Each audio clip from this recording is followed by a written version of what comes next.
మాట్లాడాల్సిందిగా, ఎందుకంటే సాయితో ఒక ప్రత్యేకమైన అనుబంధం ఉంది అన్నను మాట్లాడాల్సింది, సార్ని మాట్లాడాల్సిందిగా కోరుతున్నాను.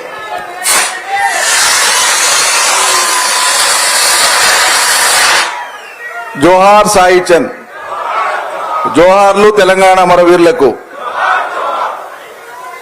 ఈ సభా కార్యక్రమానికి అధ్యక్షత వహిస్తున్నటువంటి సోదరి రజని గారు, వారి సాయి చంద్ గారి తండ్రి శ్రీ వెంకటరాములు గారు, ఈ కార్యక్రమానికి ముఖ్య అతిథిగా విచ్చేసినటువంటి సిద్దిపేట శాసనసభ్యులు మాజీ మంత్రివర్యులు గౌరవనీయులు శ్రీ హరీష్ రావు గారు, వేదిక మీద ఉన్నటువంటి గౌరవ మాజీ మంత్రివర్యులు శ్రీ లక్ష్మారెడ్డి గారు, శ్రీ శ్రీనివాస్ గౌడ్ గారు, స్థానిక మాజీ శాసనసభ్యులు స్థానిక నాయకులు సోదరులు శ్రీ రామ్మోహన్ రెడ్డి గారు, మాజీ శాసనసభ్యులు శ్రీ రాజేందర్ రెడ్డి గారు, శ్రీమతి సునీత గారు, శ్రీ పట్నం మహేందర్ రెడ్డి గారు,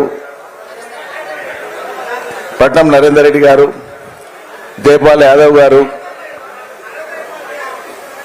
పార్టీ నాయకులు, గౌరవనీయులు రిటైర్డ్ ఐపీఎస్ అధికారి శ్రీ డాక్టర్ ఆర్ఎస్ ప్రవీణ్ కుమార్ గారు, శాసన మండలి సభ్యులు సోదరులు నవీన్ కుమార్ గారు, మాజీ కార్పొరేషన్ చైర్మన్లు సోదరులు వాల్యానాయక్ గారు, ఇమ్తియాజ్ గారు, ఎర్రోల శ్రీనివాస్ గారు, ఆల వెంకటేశ్వరరెడ్డి గారు, మాజీ శాసనసభ్యులు, మర్చిపోయినా వెనకాల కూర్చుని కనిపించలేదు, మన్నించాలి, అలీపురం వెంకటేశ్వరరెడ్డి గారు, ఇంకా వేదిక మీద ఉన్నటువంటి ఇతర పెద్దలకు, వచ్చినటువంటి మీ అందరికీ, సాయి చంద్ కుటుంబ సభ్యులకు, బంధువులకు, మిత్రులకు ప్రత్యేకంగా నేను మిట్టపల్లి సురేందర్ వచ్చే కంటే ముందు రాలేదేమో అని నేను మనసులో అనుకుంటున్నా. వచ్చినాక నాకు చాలా సంతోషం అనిపించింది. ఎందుకంటే 2010 నుంచి అంతకంటే ముందు నుంచే సాయి చంద్ రజని చెప్పినట్లు 6 ఏళ్ల పిల్లవాడి వయసు నుంచే పాటలు పాడినప్పటికీ కూడా తెలంగాణ సమాజానికి సాయి చంద్ తెలంగాణ పాటగాడిగా రాష్ట్రానికి ప్రపంచానికి పరిచయమైంది, తెలంగాణలోకి పరిచయమైంది మిట్టపల్లి సురేందర్ రాసినటువంటి రాతి బొమ్మల్లో ఉన్న కొలువైన శివుడా పాటతోని. ఆ మిత్రుడికి, మీడియా మిత్రులకు, స్వచ్ఛందంగా ఉమ్మడి పాలమూరు జిల్లాలోని అన్ని మారుమూల ప్రాంతాల నుంచి తరలి వచ్చినటువంటి మీ అందరికీ పేరు పేరున నేను చేతులెత్తి నమస్కారాలు తెలియజేస్తూ, ఇంత త్వరగా కాదు, అసలు మేము బ్రతికున్నప్పుడు సాయి యొక్క సంస్మరణ సభలో పాల్గొంటామనేటువంటి ఆలోచన ఎవరికీ కలగదు, నాకే కాదు ఎవరికీ కలగదు. తెలంగాణ సమాజం ఒక 70-80 సంవత్సరాలుగా హైదరాబాద్ సంస్థానం ఉన్నప్పటి నుంచి కూడా ఈ ప్రాంతంలో ఉండేటువంటి ప్రజల యొక్క ఇక్కట్లు తీరనికే, బాధలు తీరనికే, వేదన నుంచి బయటపడనికే, పీడ నుంచి బయటపడనికే జరిగినటువంటి అనేక పోరాటాల నుంచి పుట్టుకొచ్చినటువంటివే తెలంగాణలో పాటలు, తెలంగాణ మాట. ఒక మాట ప్రయోజనం కానీ, ఒక పాట ప్రయోజనం కానీ ఆ ప్రాంతంలో ఉండేటువంటి ప్రజల యొక్క ఇబ్బందులను, బాధలను, కష్టాలను ప్రజలకే తెలియజెప్పి ప్రజలను సమీకరించడానికి ఉపయోగించేటువంటి బలమైనటువంటి ఆయుధాలే బలమైనటువంటి ఒక మాట కానీ, ఒక పాట కానీ.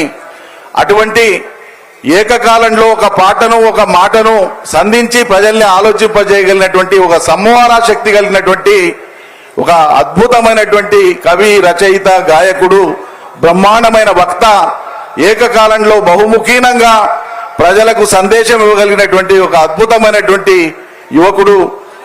పాలమూరు కష్టాలు, తెలంగాణ కష్టాలు బాల్యం నుంచి తన జీవితంతో ముడిపడినటువంటి సన్నివేశాలతో పాటు ఇక్కడ జీవిస్తున్నటువంటి ప్రజల జీవితాల్లోకి తొంగి చూసి తనను తాను ఆవిష్కరించుకొని ఒక కవిగా, గాయకుడిగా, రచయితగా, వక్తగా రేపటి తెలంగాణ ఎట్లుండాలో కలగన్నటువంటి వాడు. ఆ కళ తన జీవిత కాలంలో నెరవేరింది, రాష్ట్రం ఏర్పడింది.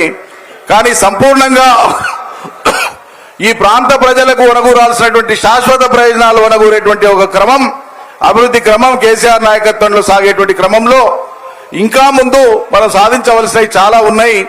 అకాలంగా సాయి ఈరోజు మన మధ్యలో లేకుండా పోయినాడు. సాయిని గుర్తుపెట్టుకోవడం అంటే సాయి యొక్క ప్రశ్నల్ని గుర్తుపెట్టుకోవడం, సాయి ప్రశ్నను గుర్తుపెట్టుకోవడం అంటే పాలమూరు ప్రజల పక్షాన, తెలంగాణ ప్రజల పక్షాన మాట్లాడడము, ఆలోచించడము, దానికి అనుగుణంగా చర్యలు తీసుకోవడం. ఈ రోజు ఉన్నటువంటి పరిస్థితులు చూస్తూ ఉంటే 25 ఏళ్ల క్రితం కేసీఆర్ గారు తెలంగాణ ఉద్యమాన్ని ప్రారంభించినప్పుడు, మలిదశ ఉద్యమాన్ని ప్రారంభించినప్పుడు గత అనుభవాలను దృష్టిలో పెట్టుకొని మన ఉద్యమం విజయ తీరాలకు చేరకుండా ఆటంకపరిచే శక్తులు ఏ దృష్టితో పనిచేస్తాయో మొదలే ఊహించి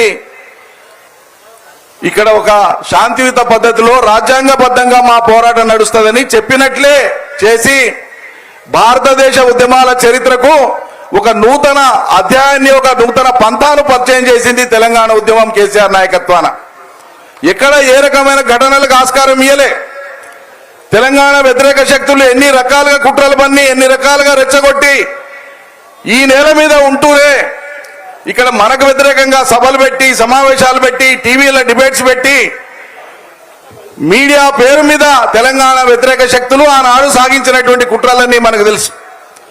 రాష్ట్రం ప్రకటించినాక మొత్తానికి మొత్తం ఉల్టా పల్టా చేసి టీవీలలో వచ్చేటువంటి ఆ చర్చలవన్నీ చూసిన తర్వాత తెలంగాణలో ఉండేటువంటి యువత నిరాశ నిస్పృహకు గురై వచ్చినట్లే వచ్చి రాకుండా పోయగదని ఆవేదన చెంది అనేక వందల మంది మరణాలకు, ఆత్మహత్యలకు కారణమైనటువంటి, బలిదానాలకు కారణమైనటువంటిది ఆనాడు తెలంగాణ వ్యతిరేక శక్తుల చేతిలో ఉండేటువంటి మీడియా అనే పేరు ముసుగు తగిలించుకున్నటువంటి కొంతమంది దొంగలు.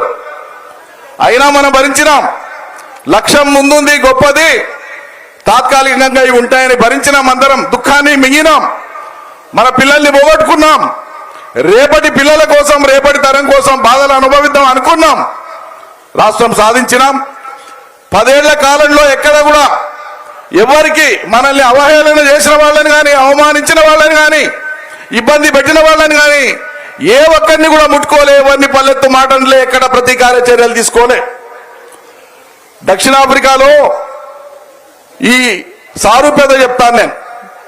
దక్షిణాఫ్రికాలో నల్ల జాతీయులు అక్కడ పుట్టి పెరిగినటువంటి వాళ్ళు, బయటి నుంచి వచ్చినటువంటి వాళ్ళు తెల్లవాళ్లే 5% ఉండే తెల్లవాళ్లే మొత్తం ఆఫ్రికాను వాళ్ళ చేతిలో పెట్టుకో